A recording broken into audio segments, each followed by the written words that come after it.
Chers amis, comme vous pouvez facilement l'imaginer, la conception d'un projet comme l'érection de la statue de Notre-Dame de France, sa réalisation sur presque plusieurs décennies, ont nécessité la collaboration étroite d'un certain nombre de personnes. Et comme toujours, les initiateurs sont peu nombreux et ensuite ils doivent peu à peu s'associer du monde pour donner corps au projet et le mener à bonne fin. Si bien que l'accomplissement de ce projet et la bénédiction de la statue de Notre-Dame de France il y a 150 ans était non seulement un signe qui était donné pour la ville du Puy-en-Velay et pour la France tout entière, mais aussi un symbole de cette communion qui avait réussi à se construire entre les promoteurs du projet, avec les personnes et les institutions qu'ils ont pu associer à leur idée pour le mener à bonne fin. C'est pourquoi, à bon droit, on considère que cette statue de Notre-Dame de France est un signe d'espérance et un appel à une unité plus étroite entre les membres de l'Église. Et nous savons aujourd'hui, pour en souffrir de toutes sortes de façons, combien notre Église a besoin de connaître une unité plus grande. Une unité plus grande entre ses membres, quand on a pu constater, comme nous l'avons fait au cours des mois écoulés, comment un certain nombre de chrétiens non seulement nourrissent un désir ardent que l'on ne peut que louer de voir leur Église vivre de manière plus étroite et plus ferme les exigences de l'Évangile, mais encore quand, parmi ceux-ci, un certain nombre pensent que la meilleure manière de faire progresser l'Église sur les chemins de l'Évangile est de l'attaquer et de la déchirer publiquement. Quand les membres de l'Église s'attaquent à leur Église, ils s'attaquent à leur propre corps. Et quand ils déchirent leur Église, c'est eux-mêmes qu'ils déchirent. Mais nous le savons aussi, et nous y sommes particulièrement sensibles au terme de ce XXe siècle, que l'unité de l'Église, ça n'est pas simplement une meilleure manière de vivre entre nous et une plus grande fidélité à l'amour du Christ pour chacun de ses membres, c'est aussi, et je dirais presque c'est surtout pour nous dans cette période moderne, la prise de conscience du devoir impératif que nous avons à l'égard de l'unité entre les chrétiens. Comment, en effet, pourrions-nous prendre notre parti que les disciples de l'unique Seigneur se partagent en des corps différents, dont chacun d'eux est persuadé d'être fidèle à l'appel du Christ, mais dont cependant la coexistence, loin d'avoir été toujours pacifique, a été souvent l'occasion de déchirements, et on peut même le dire en Europe, de guerres sanglantes. Donc l'unité entre les chrétiens, qui est un objectif permanent de la vie de l'Église, est aussi, d'une certaine façon, l'expression de ce devoir que nous avons de nous rassembler autour de l'unique Seigneur. Et plus loin encore, nous devons reconnaître que ce désir d'unité traverse non seulement les églises, mais encore la société tout entière, puisque, nous le savons, beaucoup de nos contemporains aspirent à une vie paisible dans une société apaisée et non pas déchirée par la violence. Ainsi, pour notre Église, l'unité n'est pas un objectif secondaire, c'est un objectif central qui est lié à la mission même de l'Église à l'égard de l'humanité. Le Concile Vatican II nous dit dans le premier chapitre, le premier paragraphe de la Constitution sur l'Église, que l'Église est en quelque sorte le sacrement, c'est-à-dire à la fois le signe et le moyen de l'union intime avec Dieu et de l'unité de tout le genre humain. Cette expression, signe et moyen de l'union intime avec Dieu et de l'unité de tout le genre humain, définit en même temps l'espérance qui nous habite à travers les siècles que nous traversons, mais définit aussi l'unité de l'Église comme une mission que nous avons à accomplir, non seulement à l'égard des membres de l'Église, mais aussi à l'égard de l'humanité qui nous entoure. L'unité est un objectif central aussi parce que cette unité découle directement d'une unité que nous ne connaissons pas très bien, mais dont nous essayons de vivre dans la foi, qui est l'unité trinitaire, manifestée dans l'union entre les disciples du Christ, selon l'ultime prière de Jésus dans l'Évangile de Saint Jean.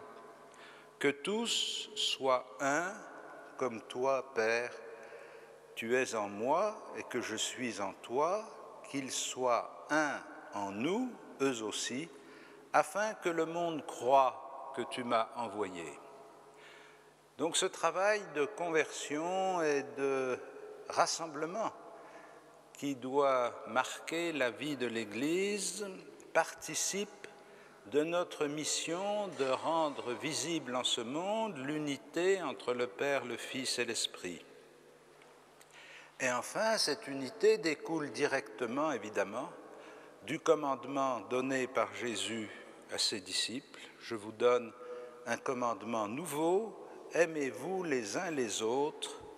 Si vous avez de l'amour les uns pour les autres, tous reconnaîtront que vous êtes mes disciples.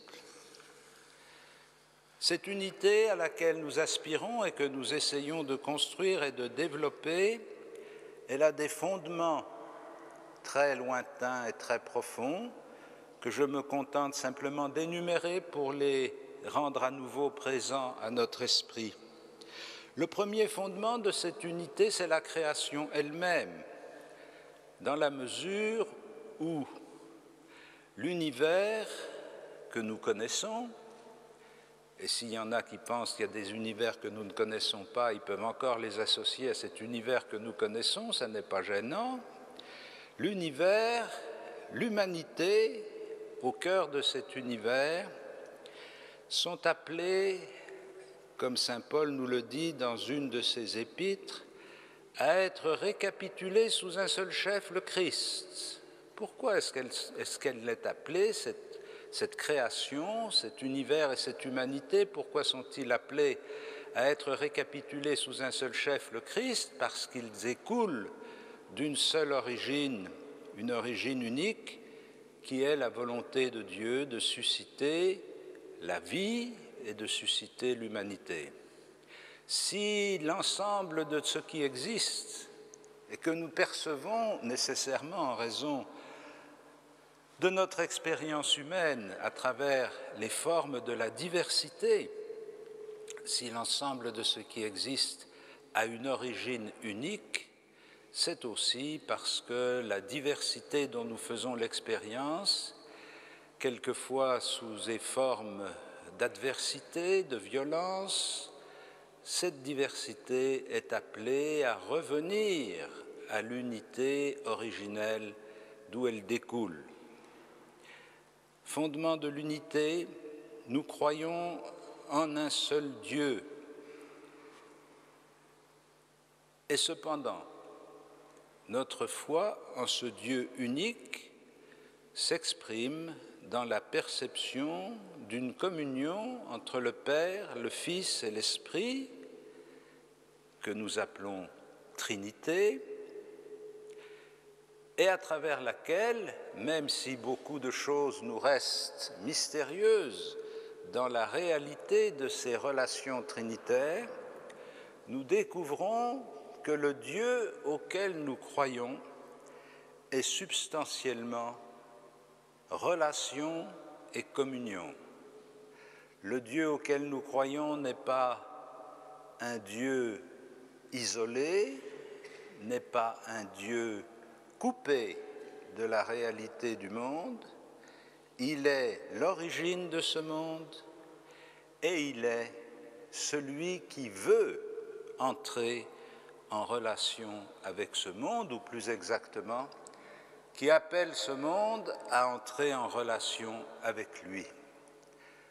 Le Dieu des chrétiens, parce qu'il est Père, Fils et Esprit Saint, est un Dieu qui se réalise dans une relation substantiellement égale entre chacun des membres de la Trinité, et cette relation entre les personnes de la Trinité dévoile et annonce l'espérance de relations nouvelles entre les membres de l'humanité.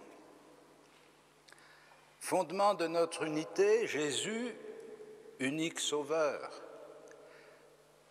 Car s'il y a, comme nous le dit le livre des Actes des Apôtres, il n'y a pas d'autre nom sous le ciel par lequel nous puissions être sauvés, s'il y a d'une certaine façon, qui donne toujours place à quantité d'interprétations à travers l'histoire et les écoles théologiques, s'il y a d'une certaine façon un passage obligé pour le salut de l'humanité, et que ce passage obligé est Jésus de Nazareth, il y a un seul Sauveur, un seul Seigneur, une seule foi, un seul baptême, et cette unité du salut dans le Christ ouvre la constitution et le développement d'un corps unique entre ceux qui sont ses disciples.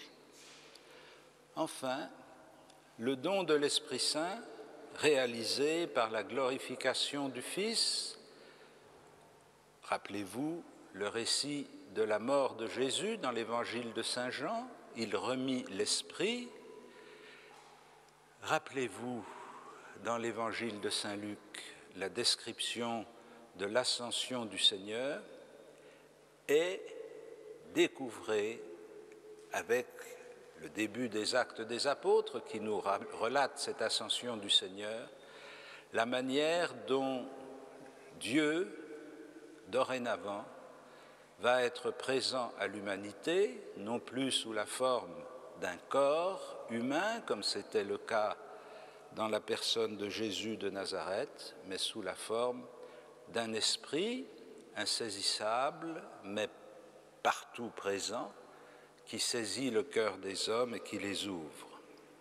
Voici comment notre unité s'inscrit sur un tableau qui rassemble d'une certaine façon en une vision unique le Dieu créateur, le Dieu Père, le Dieu Fils et le Dieu Esprit, le Dieu Trinité, dont les relations internes sont la source des relations qui doivent se constituer peu à peu entre les membres de notre humanité. Cette unité à laquelle nous aspirons et pour laquelle nous essayons de travailler, nous avons évidemment besoin de découvrir un certain nombre de moyens pour la mettre en œuvre et la faire progresser. Nous avons une certaine expérience des efforts pour construire une unité entre les hommes. Nous avons une expérience familiale de la constitution d'une cellule unie par l'amour, avec les joies, les misères qu'elle représente, les échecs parfois. Nous avons donc à la fois l'expérience d'une unité vécue dans l'amour et fragile, exigeant de la part de chacun de ses membres un engagement total pour que les assauts et les contraintes de la vie, les faiblesses de chacun de ses membres ne conduisent pas à un éclatement de l'unité qui a été ainsi mise en œuvre.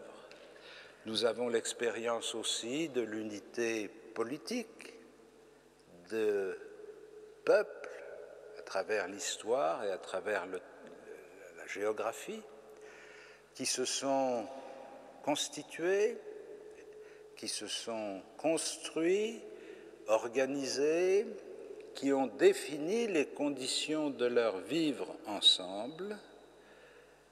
Et nous savons que l'humanité est capable de mettre en œuvre des moyens de collaboration et de cohésion pour faire progresser un certain nombre de projets. On pourrait dire que c'est l'expérience de la construction de l'unité par un projet commun. Mais nous le savons, cette expérience, qui est certes positive, peut aussi devenir contre-productive.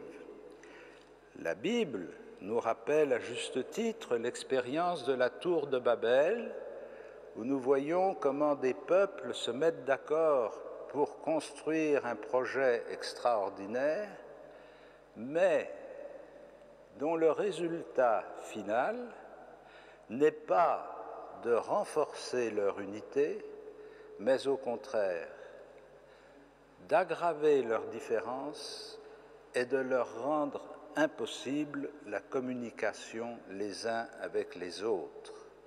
C'est une façon pour la Bible d'interpréter les différences historiques, et en particulier les différences de langage, comme le fruit d'un projet qui serait le succédané d'une alliance. Certes, ils se sont alliés pour réaliser quelque chose, mais ils se sont alliés sans Dieu.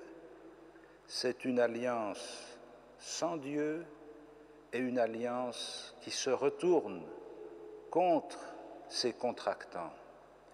Au lieu de les faire progresser dans l'unité, elle les a fait progresser dans la division. Nous avons une autre expérience de la recherche de l'unité par l'uniformité. Très souvent, les groupes humains, surtout s'ils ont une certaine identité, sont à la recherche d'une conformité complète entre leurs membres.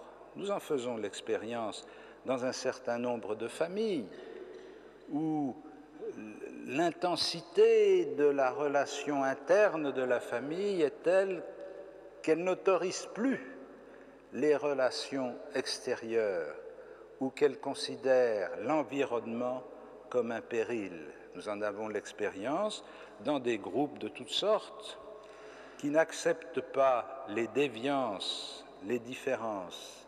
C'est une unité dans l'identité. Il n'y a pas de place pour la diversité.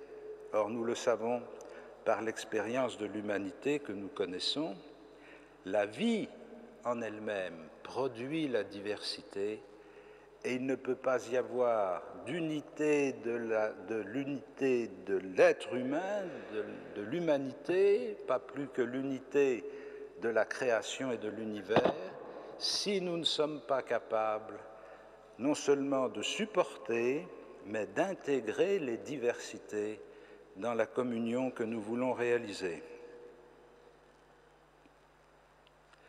Enfin, nous pourrions évoquer aussi un autre moyen pour faire progresser l'unité, qui serait davantage la reconnaissance de cette unité fondatrice que j'ai évoquée tout à l'heure, qui constitue le fondement de la solidarité, non seulement par les comportements, bons ou mauvais, ou par les projets, bons ou mauvais, mais plus profondément sur la base d'une solidarité fondatrice qui nous vient de l'origine commune et unique de l'univers. Si nous avons un seul Créateur, un seul Père, un seul Sauveur, alors nous devons devenir capables de reconnaître l'unique chemin dans lequel nous nous découvrons indissolublement solidaires les uns des autres, non pas en raison des bons sentiments, non pas en raison des projets communs, mais simplement en reconnaissant dans chacun et chacune de ceux auxquels nous sommes confrontés l'image de celui qui l'a créé et qui l'a lancé dans la vie.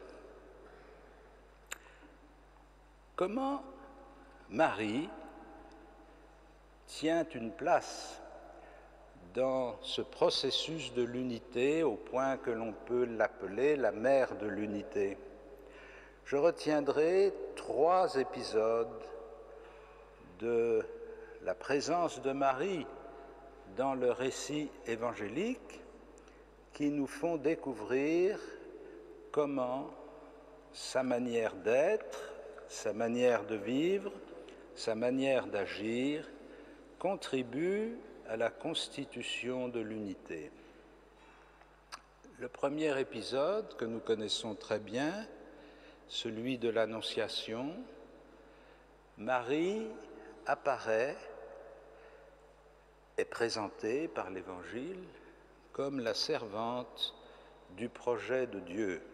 Je suis la servante du Seigneur, qu'il me soit fait selon sa parole.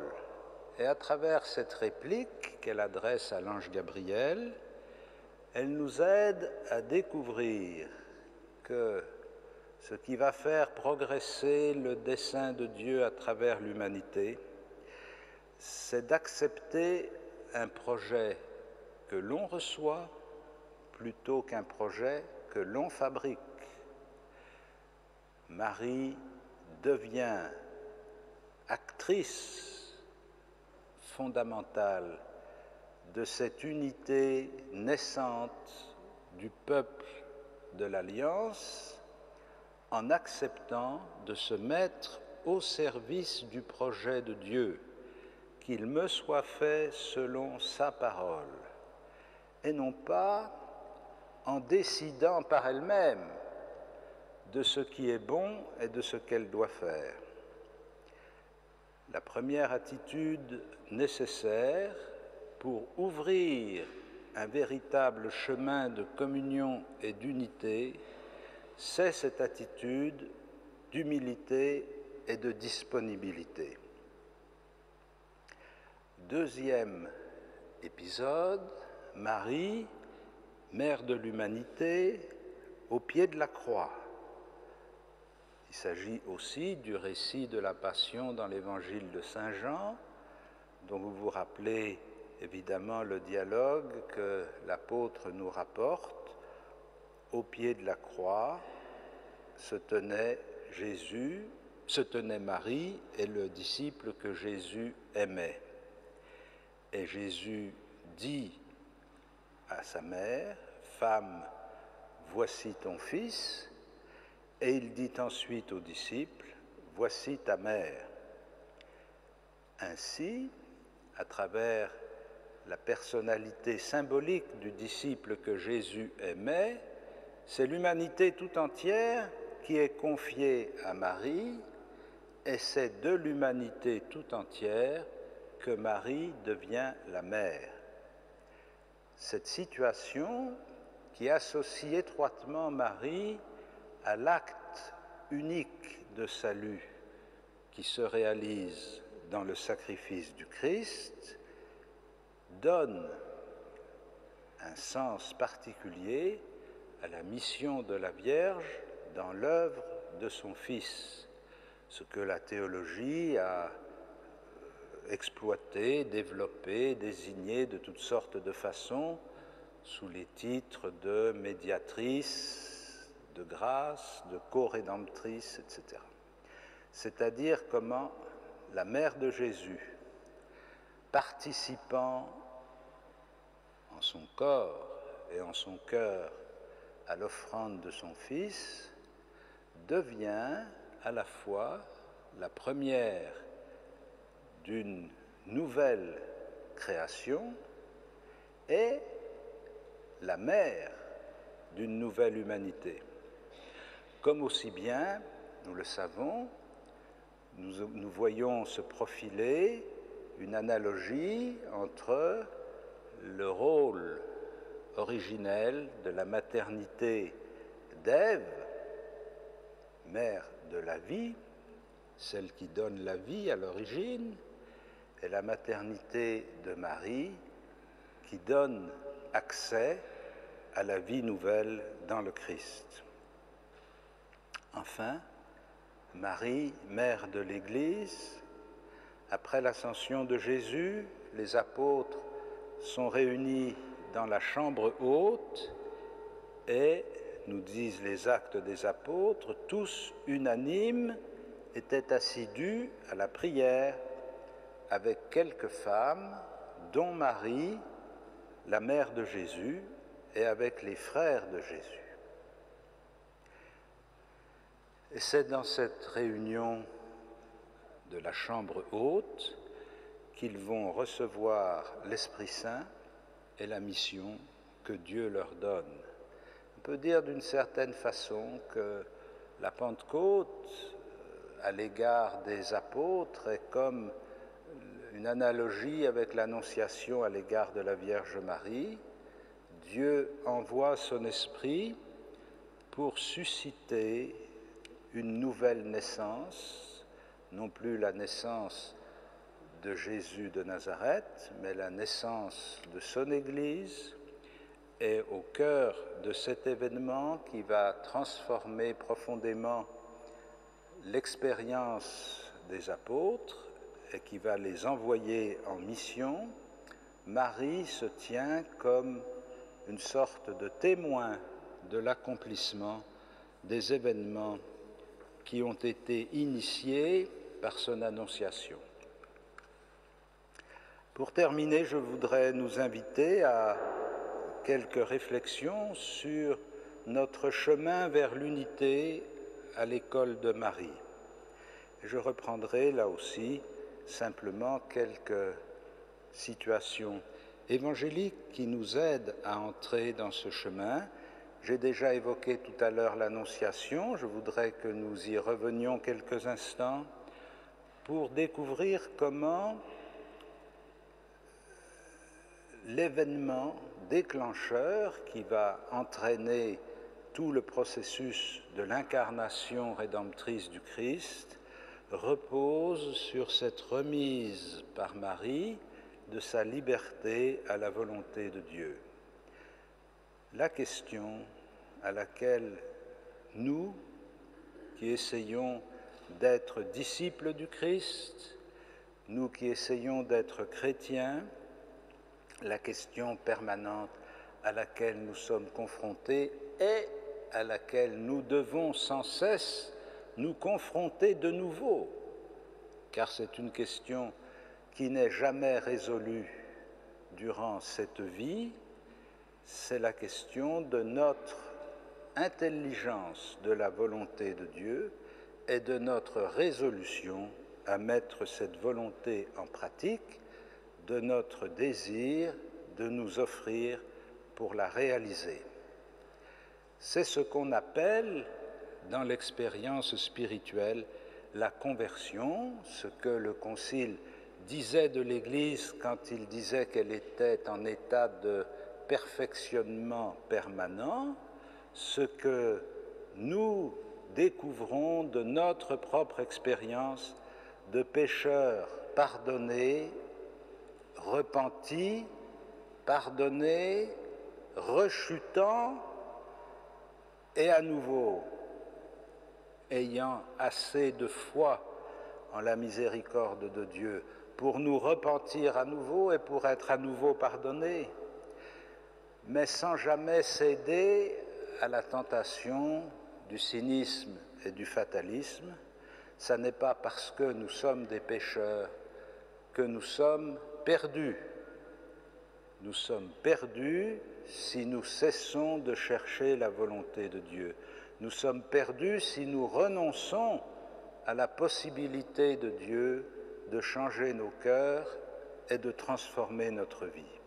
Cette recherche permanente, quotidienne de la volonté de Dieu elle s'exprime évidemment dans notre prière. Comment pourrions-nous oublier que chaque jour, enfin du moins je l'espère, chaque jour nous disons que ta volonté soit faite sur la terre comme au ciel.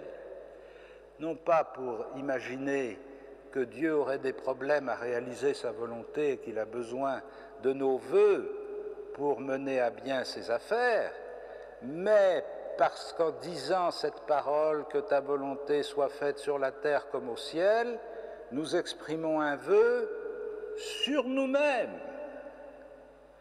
Que Dieu nous fasse la grâce d'accomplir sa volonté, que Dieu nous donne que sa volonté se réalise dans notre vie comme elle se réalise au ciel dans la Trinité. Quotidiennement, dire cette parole du fond du cœur, c'est ouvrir notre existence à un chemin de conversion, comme aussi nous pouvons tout simplement redire et redire, Seigneur, que voulez-vous que je fasse ? Non pas comme une sorte de questionnement anxieux pour trouver des solutions dans des situations difficiles, mais comme l'expression confiante de notre cœur, Seigneur, je veux être un fils coopérant à ta volonté. Seigneur, que veux-tu que je fasse ? Ou bien comme nous entendons, les auditeurs du discours de Pierre à la Pentecôte, dont les Actes des Apôtres nous disent qu'ils eurent le cœur transpercé et qu'ils dirent « Frères, que nous faut-il donc faire ?» Voilà. Cette recherche constante de la volonté de Dieu, ce désir constant de mettre en pratique la volonté de Dieu dans notre vie. Deuxième temps, qui me paraît aussi important, nous voyons dans l'évangile de Saint Luc, après l'épisode du pèlerinage de Jésus à Jérusalem et au Temple, un petit verset qui va résumer la situation familiale de Marie, Joseph et Jésus. Sa mère gardait tous ces événements dans son cœur. Voilà. Petite phrase qui ne dit pas grand-chose. Il n'y a pas beaucoup d'événements en l'occurrence. Simplement une notation, sa mère gardait tous ces événements dans son cœur. Bien sûr, toutes les mères que nous connaissons gardent pieusement dans leur cœur les événements qui ont marqué la vie de leurs enfants. Donc ce n'est pas une surprise. Je veux dire que ce verset de Saint Luc ne nous donne pas une information extraordinaire sur l'amour maternel. On sait bien que les mères qui aiment leurs enfants se rappellent de toutes circonstances qui ont marqué leur histoire et leur rappellent au besoin, pas toujours d'ailleurs, à leur grande satisfaction. Voilà. Mais elles aiment bien leur dire, tu te rappelles quand tu avais 4 ans, quand tu avais 5 ans, tu ne te rappelles rien du tout. Bon, très bien. Alors Marie gardait tous ces événements dans son cœur, évidemment pas pour établir un catalogue à destination de Jésus qui aurait eu la mémoire courte. Marie gardait tous ces événements dans son cœur parce que cela veut dire que ces événements vont prendre un sens particulier.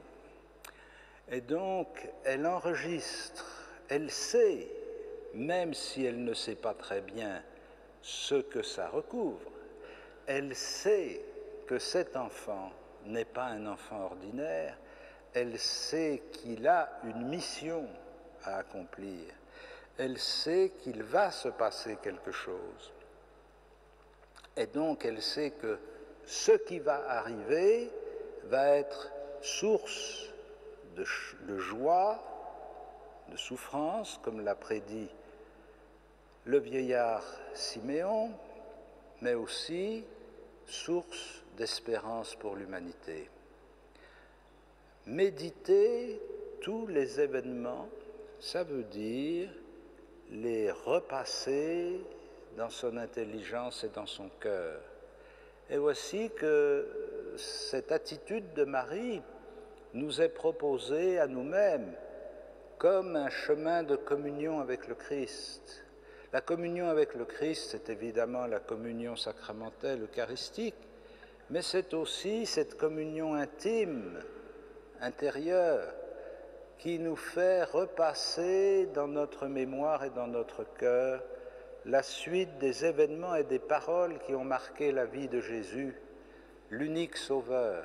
Comment pourrions-nous vraiment nous appuyer sur cet unique Sauveur si nous oublions ce qu'il a fait, ce qu'il a dit, les situations dans lesquelles il a annoncé la venue du règne de Dieu, les miracles qu'il a accomplis. C'est cette méditation permanente, quotidienne elle aussi. Nous n'avons pas besoin de lourdes bibliothèques. Enfin, j'espère tout au moins que nous avons suffisamment de mémoire biblique, évangélique, liturgique. Nous avons entendu, même si nous ne sommes pas très vieux, nous avons entendu quand même au cours de notre vie suffisamment de lecture de l'Évangile pour ne pas avoir besoin de traîner une bibliothèque derrière nous pour savoir ce que Jésus a fait. Il suffit que nous fassions mémoire, que nous portions dans notre cœur telle ou telle scène de l'Évangile qui nous a parlé davantage, à laquelle nous avons été davantage sensibilisés, et que nous revenions à ce lieu parce que ces lieux qui nous ont parlé à nous, en particulier, ils n'ont pas dit la même chose à tout le monde. Quand nous sommes à la messe le dimanche, quand on est dans une église comme ça, on proclame l'Évangile, on proclame les mêmes mots, on décrit les mêmes situations, on annonce le même message.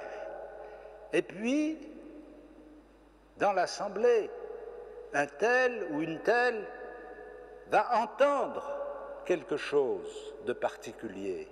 Il ne va pas entendre d'autres mots, mais il va entendre que ces mots s'adressent à lui ou s'adressent à elle. Aujourd'hui, cette parole s'accomplit pour vous. Elle vient vers vous. C'est cette parole qu'il faut garder en mémoire et à laquelle il faut revenir comme à un lieu fondateur et constructeur. Enfin, troisième épisode, Marie aux noces de Cana. Voilà, vous connaissez la situation, ils sont invités à des noces, Jésus y va avec ses disciples, et voici que le vin vient à manquer, moment de panique, et Marie intercède auprès de son fils, et elle dit au servant, « Quoi qu'il vous dise, faites-le. » Voilà une parole simple et facile à mémoriser. « Quoi qu'il vous dise, faites-le. » Mettre en pratique la volonté du Christ, l'obéissance active à la parole du Christ. Il y a peu de commandements du Christ. Mais l'évangile de Saint Jean nous dit que nous devons garder ces commandements. Celui qui garde ma parole, mon Père l'aimera, et nous viendrons à lui et nous ferons chez lui notre demeure. Qu'est-ce que ça veut dire garder la parole du Christ? Ça veut dire la connaître, et donc lire et méditer régulièrement l'Évangile, avoir toujours disponible une parole de l'Évangile, soit par la mémoire, comme je l'ai évoqué tout à l'heure, soit par la lecture méditée, mais pas seulement en faire notre nourriture, y chercher la lumière pour éclairer notre route, mais aussi les transmettre, ces paroles du Christ. Garder la parole, ça n'est pas enfermer la parole, c'est la partager. Garder la parole du Christ, ça n'est pas cacher la parole du Christ, c'est la montrer. Transmettre la parole du Christ, c'est-à-dire la partager avec ceux et celles qui nous entourent, la partager avec les générations qui nous suivent, ça fait partie du commandement de garder la parole, comme aussi de la mettre en pratique. Ainsi, à travers ces trois attitudes qui sont, d'une certaine façon, la structure de l'expérience spirituelle, remettre sa liberté à la volonté de Dieu, garder mémoire des gestes et des paroles du Christ et mettre en pratique ce qu'il dit, à travers ces trois attitudes, Marie nous indique à la fois un chemin de conversion, car ces trois attitudes sont de nature à transformer notre cœur et notre manière d'être, et un chemin pour construire l'unité de l'Église, parce que c'est dans cette ouverture à la volonté de Dieu, c'est dans cette mémoire présente de la réalité du Christ, et c'est dans cette mise en pratique de ces commandements que l'Église progresse dans sa constitution du corps ressuscité de l'unique Sauveur, en faisant grandir entre ses membres l'unité à laquelle elle est appelée. Je vous remercie.